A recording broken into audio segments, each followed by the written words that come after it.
주신 하나님 말씀. 그가 여호와를 경외함으로 즐거움을 삼을 것이며 그 눈에 보이는 대로 심판치 않으며 귀에 들리는 대로 판단치 아니하며 공의로 빈핍한 자를 심판하며 정직으로 세상의 겸손한 자를 판단할 것이며 그 입의 막대기로 세상을 치며 입술의 기운으로 악인을 죽일 것이며 공의로 그 어리띠를 삼으며 성실로 몸의 띠를 삼으리라.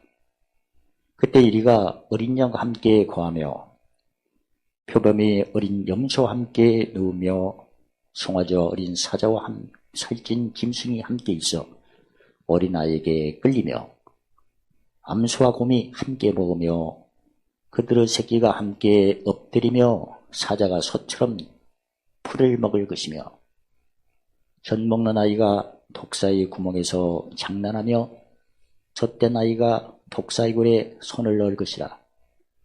나의 거룩한 산 모든 곳에는 해함도 없고 상함도 없을 것이니 이는 물이 바다를 덮음같이 여호와를 아는 지식이 세상에 충만할 것임이니라.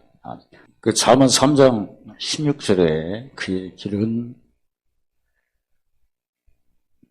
즐거운 길이라 하시고 또 지름길은 다 평강이라 하시고, 평강이라 하신 것은 마음이 생명이 그런데 잠언 43절에 무릇 지킬 만한가 마음을 지키라는데 마음이 땅이 아니고 하늘에 있는 평강을 의미하죠. 그래서 예수님이 요한복음 14장 6절에 내가 길이요 진리요 내 길을 가는데 종으로 올 한 해를 가야 되는지 아니면 아들의 신분으로 가야 되는지. 그래서 저기 고린도 후서 13장 5절에 믿음이 있나 없나 늘 시험해보고 확증하라고 하셨는데, 내가 지금 길을 가는데 즐거운 건가? 분명히 오늘 그 이사야 11장 3절 5절에 보면 그 예수님이 이 땅에 오셔서 미리 그림자로 오셔서 미리 구약에 말씀하셨죠. 여호와 경외함을, 즉 하나님 섬기는 것을 즐거움을 삼는다면 예수님께서도 요한복음 14장 12절에 나를 믿는 자는 나의 하는 일에 이제 즐거운 길을 가는 건데, 나도 올 한 해도 즐거운 길을 가시기를 주의 이름으로 축원합니다. 분명히 아멘을 했을 거라요. 아멘 했는데 이제 행함이 없으면 이제 탕리에 부딪힐 때 넘어진다고 그렇게 하셨거든요. 그러니까 아멘 했는데 진짜 즐거운 것을 아멘이 계속 아멘이 되겠죠.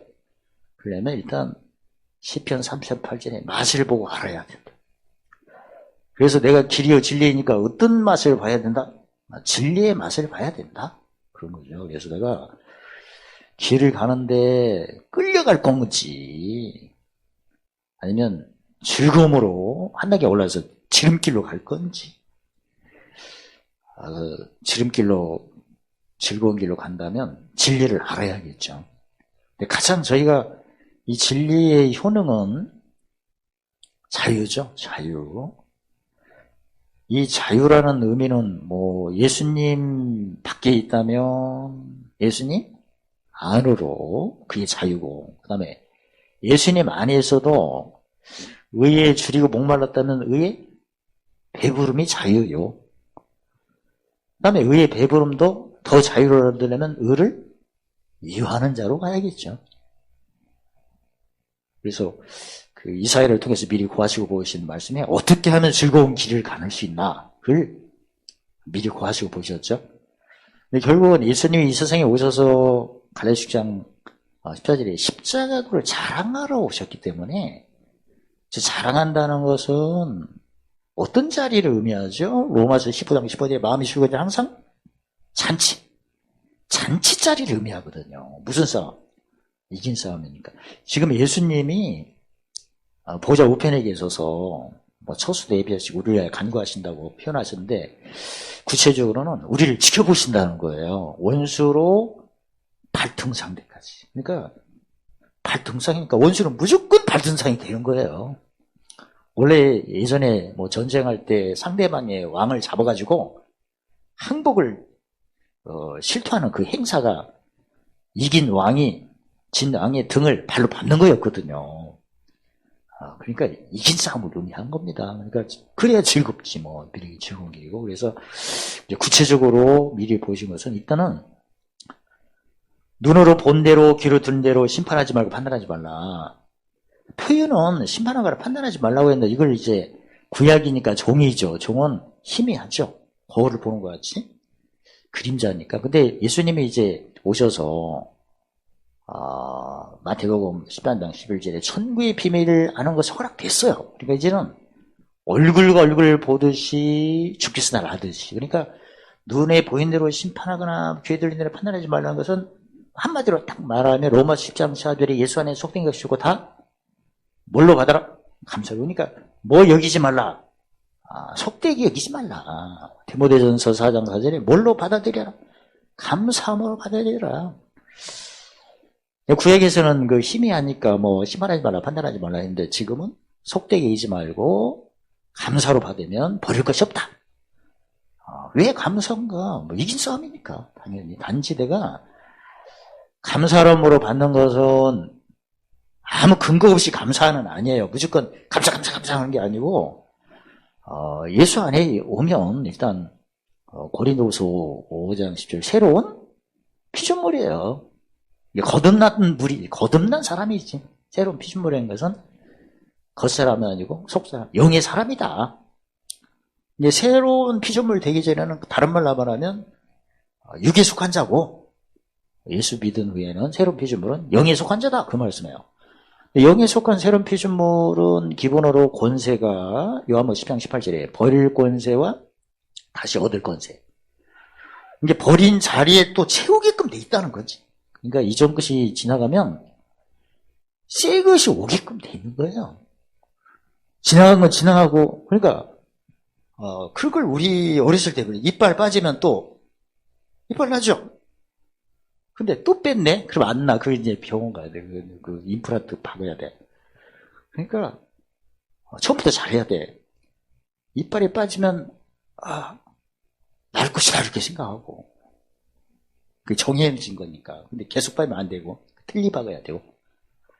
아무튼 신성들이 하나님의 능력대로 우리 피조물들이 많이 나타나는데 일단 새로운 피조물은 무슨 권세 요한복음 10장 18절에 버릴 권세. 그러면 순서대로 하니까 무슨 권세를 먼저 써먹어야 돼요? 버릴 권세. 그러니까 지금 본 대로 들은 대로 심판하지 말라는 것은 예수님은 뭐라고 하셨죠? 본 대로 들은 대로 심판하지 판단하지 말라는 것은 예수님이 구체적으로 말씀한 것은 누가복음 6장 36절 37 보면 비판하지 말라. 본 대로 든 대로 뭐 하지 말라? 비판하지 말라. 그러면 너희도 비판을 받지 않을 것이요. 그 다음에 정죄하지 말라.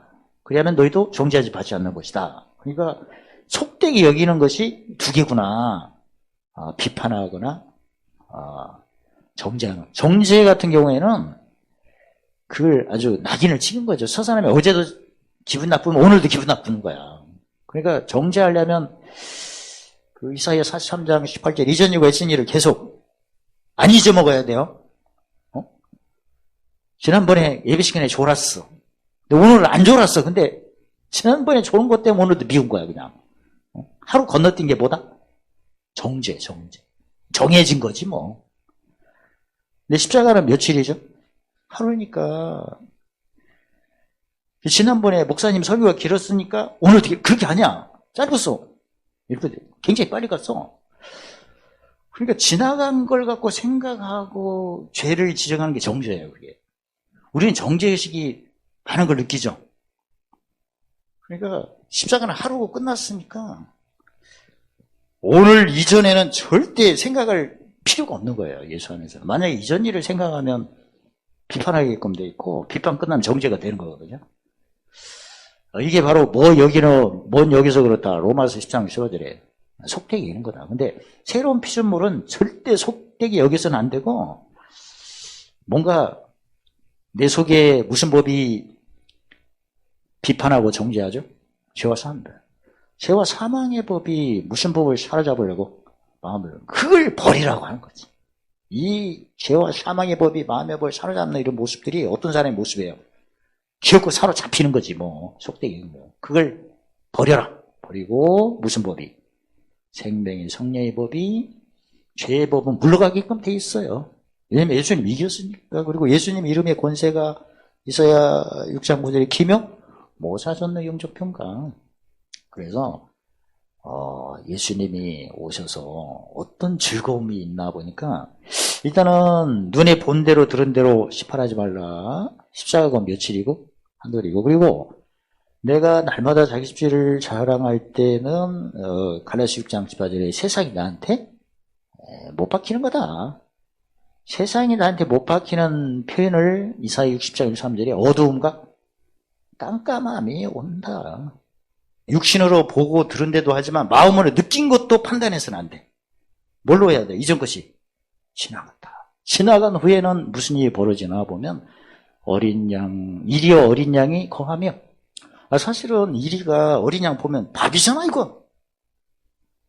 그리고 표범이 어린 염소와 누우며 또 송아지 어린 사자 살찜 짐승이 어린애에게 있어 끌리며, 애들 해치지 않는 거죠. 암소와 곰이 함께 먹으며 암소와 곰 새끼들이 엎드리며 사자가 풀을 먹는다는 거야. 젖먹이는 아이가 독사굴에 장난하며 젖된 어린아이가 굴에 손을 놓고, 이게 뭐냐면 짐승끼리도 마태복음 5장 9절에 뭐한다? 화평하다, 그 말씀이고. 그러니까 성경에 그 비밀이 이사야 50장 19절이에요. 평강할 자다, 평강할 자다. 두 번 나오죠? 고치려. 그러니까 짐승과 뭐가 평강하다. 여기 보면 이리 어리냐, 짐승과 짐승이 평강하다, 그 얘기고, 두 번째는 사람과 누구가, 독사까지 평강하다, 그 얘기예요.